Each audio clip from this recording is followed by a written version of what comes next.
Hello दोस्तों, जैसे कि मैं बहुत सारे वीडियो में बहुत सारी चीज़ें शेयर किया हूँ। आज मैं पति पत्नी के उस रिश्ते और विश्वास भरोसे के बारे में बात करना चाहता हूँ, जो बहुत कम ऐसा मैं देखा हूँ कि हमारे ही लाइफ में, मान लीजिए आज मैं कितने महीनों से जॉब से परेशान हूँ। जहाँ कहीं भी जाता हूँ, इंटरव्यू होता है, सब होता है, बट रिजल्ट इज ज़ीरो। तो पत्नी का कर्तव्य क्या होना चाहिए? मुंह फुलाकर बैठना? समय पर आप ध्यान नहीं। मैंने उनको समझाया भी, इसलिए मैं डायरेक्ट अपने लाइफ के ऊपर ही बात कर रहा हूँ। मैंने इनको समझाया भी कि देखो, आप लापरवाही करोगे। उनको थायराइड की परेशानी है, श्रीमती जी को। तो हमने कहा ठीक है, कोई बात नहीं, अब जितना मेरी क्षमता है वो तो मैं कर ही रहा हूँ। 1.5 साल से मैं बैठा हूँ, लेकिन इन 1.5 साल में मैं आज 15-18 साल की नौकरी जो किया हूँ, उससे ज़्यादा मैं पक गया हूँ एकदम। जब देखो तब रूठ जाती हैं। इनको ये भी समझ में नहीं आता है कि धैर्य रखकर काम होता है। मैं अपना कर्तव्य कर रहा हूँ, जा रहा हूँ, आ रहा हूँ, अब पता नहीं क्या बात है, नहीं हो रहा, तो इसमें हम क्या कर सकते हैं। और कोई भी इंसान दुनिया से नहीं हारता है। जब अपने जीवन संगनी से तिरस्कार मिलता है तो इंसान खुद ही हार कर टूट जाता है एकदम। अभी 15 दिन पहले हम गांव गए थे। स्टेशन पर जब हम उतरे, सीढ़ी चढ़े और वहीं हम गिरने की परिस्थिति आ गई। बड़ी मुश्किल से दोनों लड़कियों ने हमें संभाला और फिर उस जगह गए जहाँ मैं जा रहा था शादी में। वहाँ गए, हमें 8 घंटा ग्लूकोज चढ़ा। उसके बाद हम खड़े होने की शक्ति रही, और फिर पहले जैसा वो मेरे पास प्लस पॉइंट नहीं रह गया शरीर में। मांसपेशियाँ जैसे कोई तेजाब डाल दे गल जाता है, उस तरह गल रहा है। बहुत वीकनेस महसूस हो रहा है अभी भी। और दूसरा, जॉब का ना मिलना हमें एकदम तोड़ के रख दिया है। सच कहूँ तो एकदम मैं अपने आप से हार चुका हूँ। लेकिन ना तो फैमिली को समझा पा रहा हूँ, ना बच्चों को।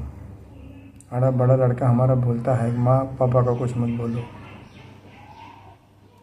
लेकिन इनका भी कहना गलत नहीं, भी अपनी जगह पर गलत नहीं है। भाई, पति जब घर पे बैठे रहेंगे तो पत्नी की इच्छा, मनोबल टूट जाता है। बच्चों की इच्छाएं भी ख़त्म होने को आती हैं।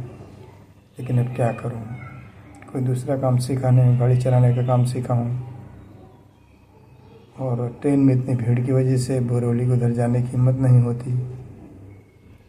और वसई विरार में कई जगह हमने इंटरव्यू दिया, वर्क इंडिया के थ्रू से। बहुत अच्छा प्लेटफॉर्म है, लेकिन उसमें लोग देते हैं टेम्पो ड्राइवर, और ड्राइवर के लिए उनके पास वो व्यवस्था नहीं रहती है। बड़ी गाड़ी रहती है ऐसर का 708 609 708, और उसी क्षेत्र के लिए ड्यूटी उसमें लिखाते हैं, लेकिन जॉब के लिए प्रेशर देते हैं कि बॉम्बे जाना पड़ेगा ऐसा इतने बजे। टाइमिंग का ठीक है, कोई बात नहीं, लेकिन उतना अभी इस उम्र में भाग दौड़ नहीं हो पाता भाई, इसलिए मैं नहीं कर पाता। तो रिश्ते का मकसद होता है एक दूसरे को संभालना, समझाना, ऊब जाना नहीं है। आज मैं इतने सालों में नौकरी करके, कैसे भी करके परिवार चलाकर यथाशक्ति जो भी हुआ हमसे हमने किया।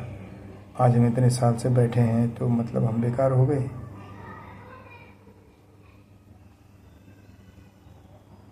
इनको कहता हूँ चलो अपने देश चलो, लेकिन मुंबई की चमक दमक में और यहाँ शहर में थोड़ा डिसिप्लिन रहता है।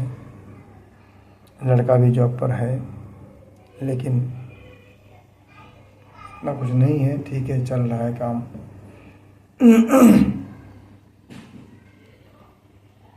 मैं ही जानता हूँ रिश्ते का मतलब होना चाहिए एक दूसरे को समझना दिल से। क्योंकि जब हम शादी में बैठते हैं वेदी पर तो हमको 7 वचन लिया जाता है कि किसी भी परिस्थिति में कुछ भी हो जाए एक दूसरे का संगत नहीं छोड़ना है, हारना नहीं है अपने आप से। लेकिन यहाँ तो पहले ही धर्मवाद रख दी हैं और इनकी असमानता देखकर मुझे बड़ी तकलीफ़ होती है। बताइए, महिलाएं कहीं भी जाकर रो सकती हैं, बेचारे मर्द कहाँ जाए रोने के लिए। माँ चल बसी, माँ के रूप में पत्नी ही मिलती है जो कि बच्चे की तरह संभाले, ध्यान रखे, खाना पीना का। रूठ जाती हैं तो खाना भी निकाल के नहीं देती हैं। क्या क्या बताऊँ, हमारा ही किस्मत खराब है, गलती मेरी है सब। क्योंकि मैं अपना जीवन का जो हमारा डायरी है ओपन रखा हूँ शुरू से, इसीलिए मैं आज परेशान हूँ। ताने भी मारती हैं, इनकी वजह से मेरा 25 लाख का नुकसान हुआ है, लेकिन उसको इनको गम नहीं है। आप कहती हैं गलती हो गई तो हमारा साथ दो, उसको लड़ो। लेकिन ये उस बंदे से पूछने को भी तैयार नहीं है। जो दे दिए हो जाने दो भाई, फ्री में आता है क्या पैसा? क्या करें, मजबूर हैं।